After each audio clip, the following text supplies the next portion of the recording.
Hey, how's it going, my friends? Anwar Anderson here, and today I would like to discuss the process of mastering your mind and exercising your personal power. Now, the first thing that a New Age Mind Mastery student has to understand is that we exist, we live in two separate worlds simultaneously.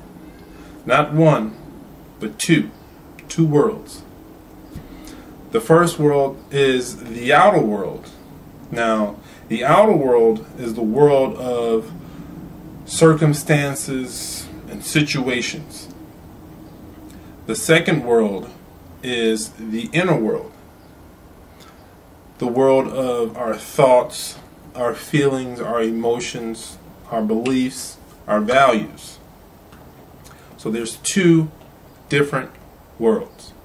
Now, most people believe that we're just, we're living life in the world and that we're just living this one big life. That outer world and inner world are just one. We're just living life. But no, we don't. We live in two separate worlds.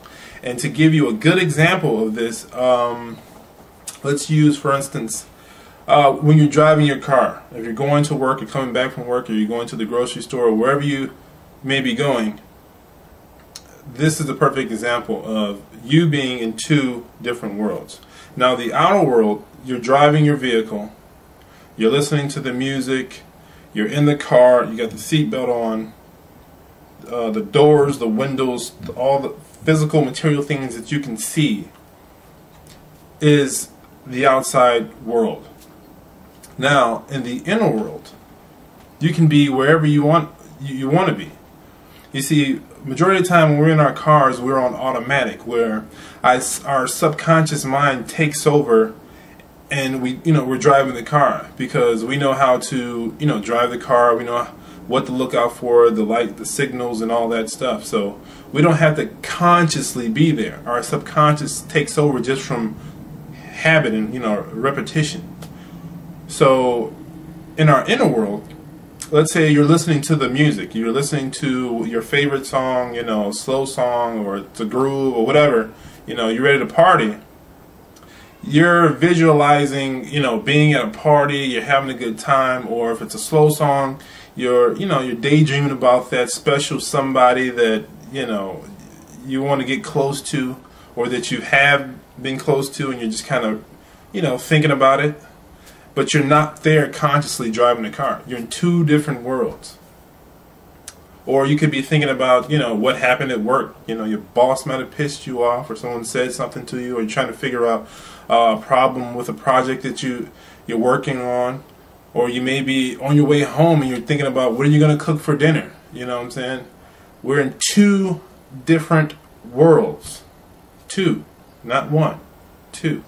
Another example would be, say, your girlfriend, or you take your boyfriend or girlfriend, now your husband, wife, you take them out to dinner, or you take them out to go dancing or whatever. And once you get there, one of them, they see someone they know that you don't know, and they don't introduce you, and they're over there talking, they're laughing, they're smiling, they're really into this conversation, and that's happening in the outside world. But in your inner world, you're in a whole nother place, right? You're thinking like, hey, who is this person? Why don't I know this person? Why is he or she over there having this good time? Is she cheating? Is he cheating?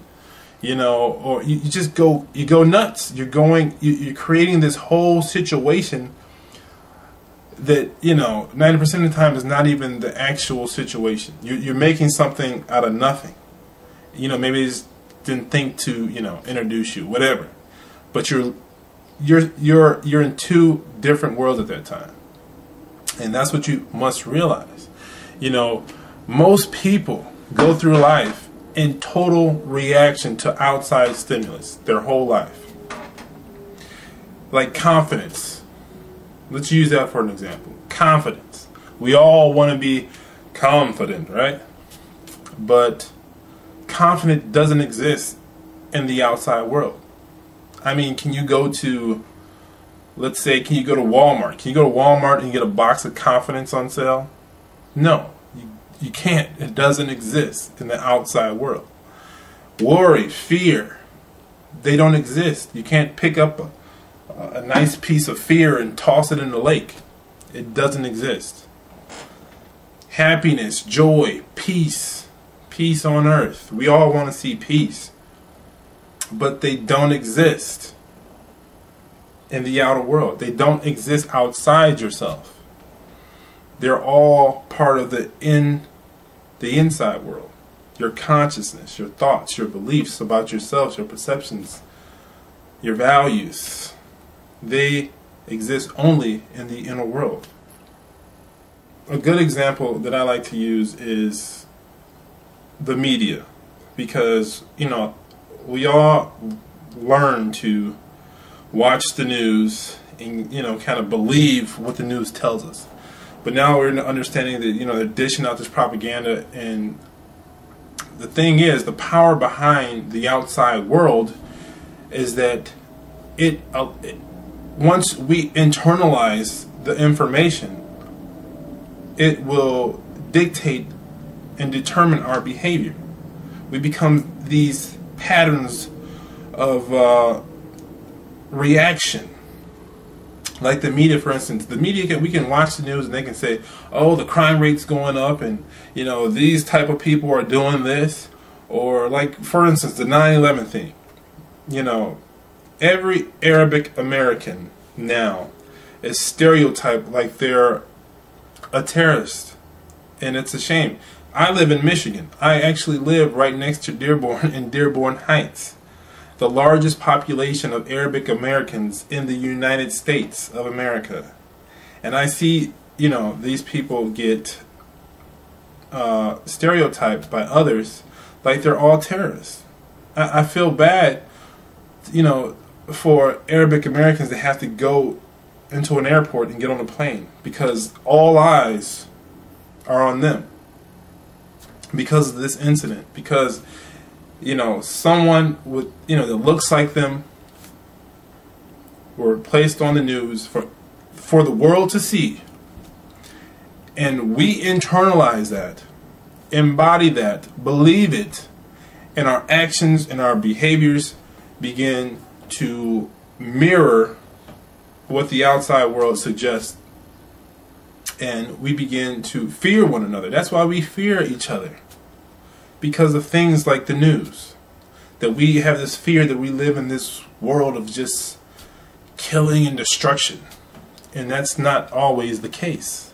I'm not saying those things don't happen, but we live in a pretty big world, and, you know, to see that in a small area and believe that that's the whole world it's a shame. But doing that, we give up all of our power. We become puppets. We become total puppets to outside stimulus. Little Pinocchios, just a puppet to outside stimulus. And that results in us having no personal power whatsoever. Zero. We have zero personal power, because we react to everything that happens to us, or what we perceive that happens to us in the outside world. Now, our power comes once we realize that our consciousness is not limited to the outside world. And that's the first step to realizing what guides and directs your life.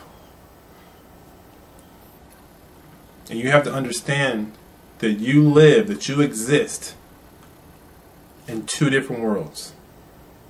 The outside world, the world of circumstances and situations, and the inner world, the world of your thoughts, your feelings, emotions, your beliefs, and your values.